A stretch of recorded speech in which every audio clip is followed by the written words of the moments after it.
delighted to be here in Manchester speaking to Dr. David Deamer. He's the author of this, the first book in the Thinking Cinema series, Deleuze, Japanese Cinema and the Atom Bomb, the Spectre of Impossibility.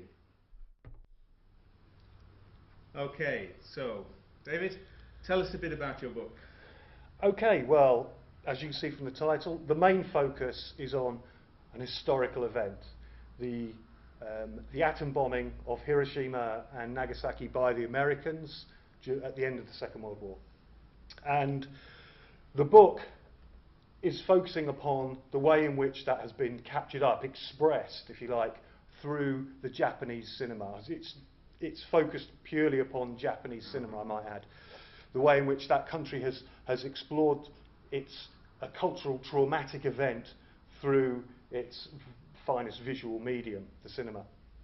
In order to do that and look at those films that span a period from 1945 all the way up to the present day, I'm using the film philosophy of Gilles Deleuze, a French philosopher who wrote 2 books on cinema.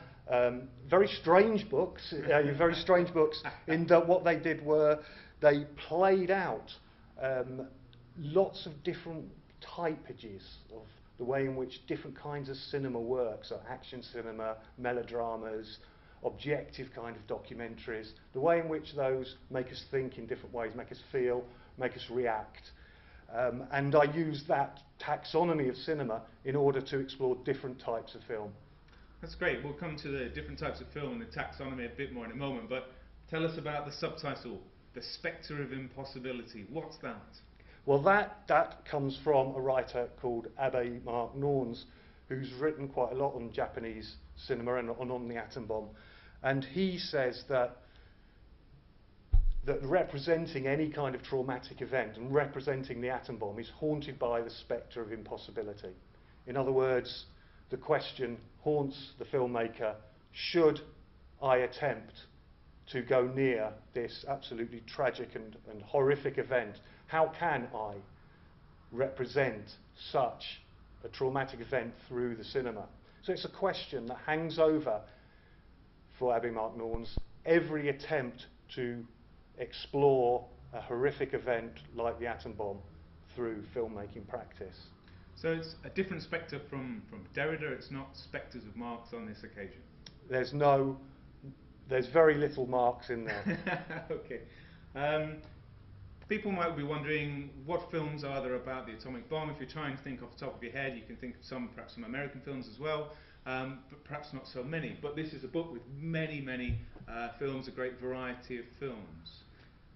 Yeah, so we start looking at, the very first film we look at is a documentary from 1945 that was confiscated by the Americans. It's called The Effects of the Atomic Bomb on Hiroshima and Nagasaki. It's a 2-hour documentary, silent, that was confiscated, as I say, by the Americans and never has really been seen. So that's my starting point.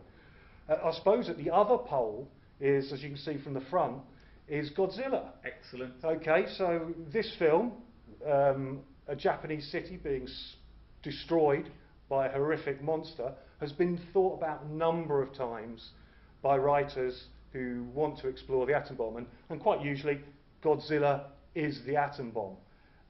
I try to look at that film in a different way and extend it through all of the subsequent, and there's been quite a few of them, subsequent Godzilla movies. So those are, if you like, the 2 poles.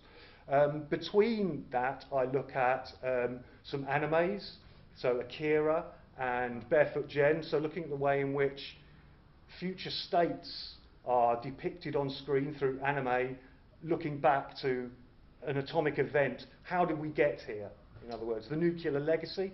There's films that you wouldn't think the atom bomb has any effect. So one is Miike Takeshi's Dead or Alive, which finishes with a massive nuclear explosion. So I'm looking there in a sense at the way the spectre of impossibility haunts the cinema.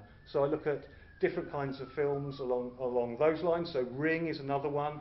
How does the atom bomb kind of seep in to films like that?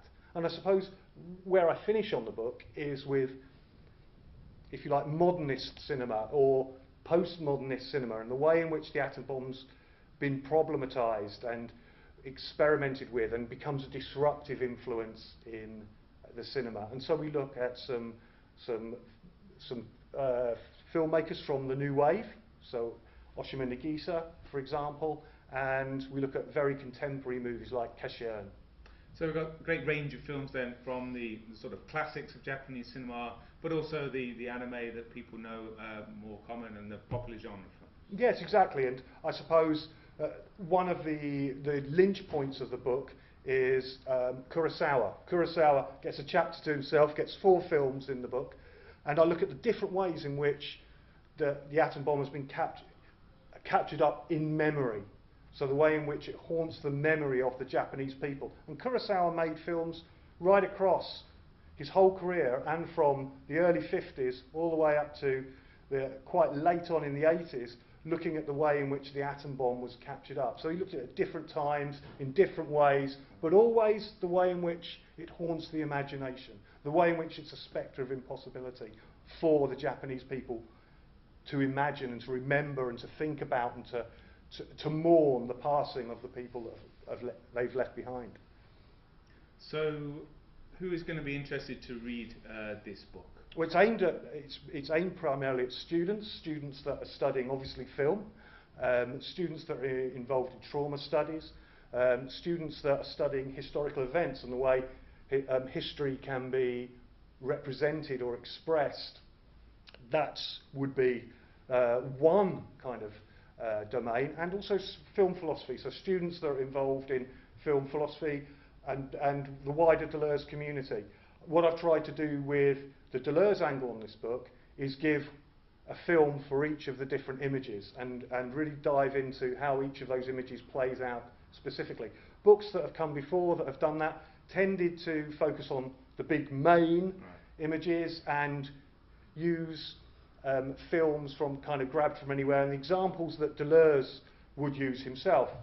I've tried to construct a narrative, so all of the images follow on from one another, and all of the films are organised around one event. So you cover the whole taxonomy? I cover the whole taxonomy. Excellent. Okay, so all the answers to what all the different images mean are here in this book, and Japanese cinema at the same time. Yeah, that's the idea. So the very final question. If you had to say one thing that people would take away from reading this book, one thing that would not necessarily change their entire lives but give them something new to think about, what would that be? The main theme of the book is approaching the idea of cinema and truth, I guess, would be the best way to put it.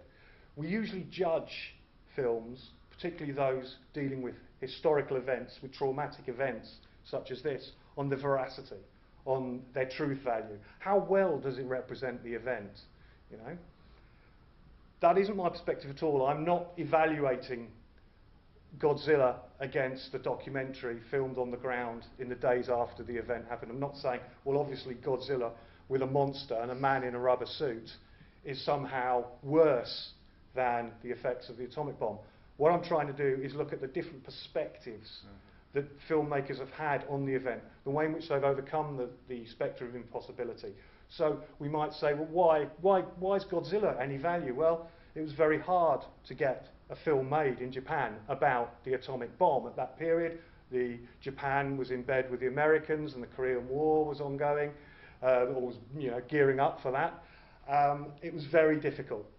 So I'm looking at the way in which these films, despite everything, try to tackle a very difficult subject, and how the event, which is essentially unknowable, is surrounded by a multiplicity of perspectives. This is the impossibility of truth then, I guess. Maybe. All right. Thank you very much, David. Thank you, David.